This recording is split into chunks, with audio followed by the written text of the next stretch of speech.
हिमालय के बीचों बीच एक पहाड़ की चोटी के पास घने जंगल के बीच एक रहस्य परी की दुनिया थी। मनुष्य के लिए वहां पहुंचना असंभव था। पहाड़ों के ठीक नीचे वनवासी भाइयों का एक गांव था, जिनमें सन्यासी और तपस्वी भी रहते थे।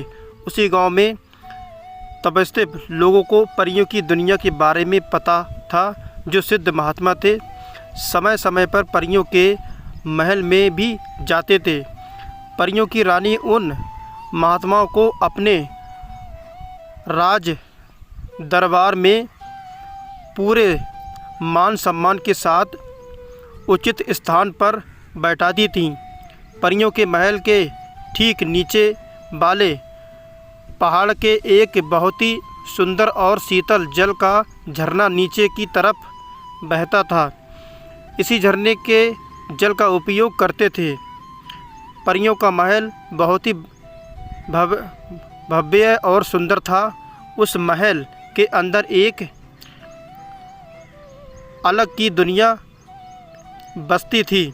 उस समय के अंदर भी दुख सुविधा उपस्थिति था। महल के अंदर बड़े बड़े हिमालय के चुनौतियाँ देती पहाड़ियाँ थीं। साथ ही सप्त समुद्र के बराबर कई समुद्र मौजूद थे। हर तरफ उड़ते बाग बगीचे थे। साथ ही इस महल में बड़ी परियों से लेकर छोटी परी भी रहती थी।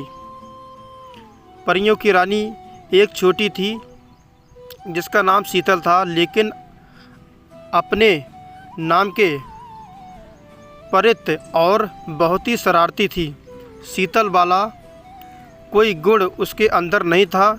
वह हमेशा अपने शरारत से महल में कोई न कोई मुसीबत उत्पन्न करती रहती थी। एक बार उसने अपनी शरारत से महल के अंदर की दुनिया में अपने विशेष शक्तियों का उपयोग करके सभी परियों को तितली बना दिया था और दिन भर उनके पीछे पीछे दौड़ती रही और उनको परेशान करती रही। महारानी के डांटने पर उसने अपना जादू वापस लिया और सभी तितलियों को वापस परी बना दिया। महारानी के लाड प्यार ने शीतल परी को और अपने बिगाड़ने बना दिया था। यदि महारानी परी शुरू से ही अपने बच्चों को प्रेम के साथ साथ कठिन अनुशासन का पाठ पढ़ाया होता तो आज ये बजे दिन नहीं आता। शायद ही कहा गया कि माता पिता को कुम्हार की भांति बच्चों को बाहर से सहलाना चाहिए। एक पास के गांव में एक मोनी चिड़िया और एक मिंटू चिड़िया में बहुत ही पक्की दोस्ती रहा करती थी।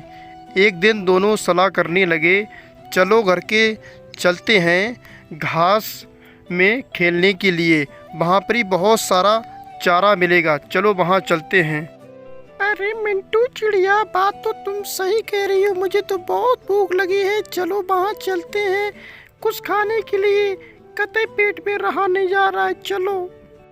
तो दोस्तों, हमारी ये कहानी आपको कैसी लगी? इस वीडियो को शेयर करें, लाइक करें और चैनल को सब्सक्राइब करें। फिर मिलेंगे किसी ऐसी कहानी के साथ। तब तक के लिए अपने ध्यान रखिए। धन्यवाद, शुक्रिया।